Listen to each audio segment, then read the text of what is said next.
అందరికీ నమస్తే. అందరికీ దసరా పండుగ సందర్భంగా నా యొక్క హృదయపూర్వక శుభాకాంక్షలు. మనం ఈ యొక్క దసరా పండుగని ఎందుకు జరుపుకుంటామో అది మనందరికీ తెలుసు.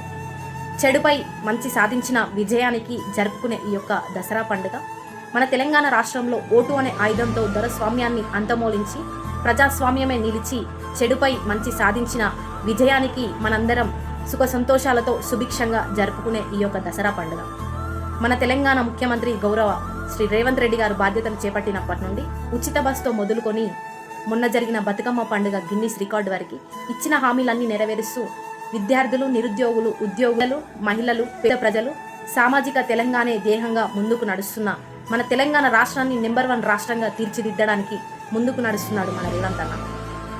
కానీ తెలంగాణ పేద ప్రజల కోసం పాటుపడుతూ సీఎం రేవంత్ అన్న గారికి తెలంగాణ రాష్ట్ర ప్రజలందరికీ మరెన్నో విజయాలు అందుకోవాలని, ఈ ప్రజల ప్రభుత్వం మరెన్నో పేద ప్రజల కోసం పాటుపడాలని మనస్ఫూర్తిగా కోరుకుంటూ అందరికీ దసరా పండుగ శుభాకాంక్షలు.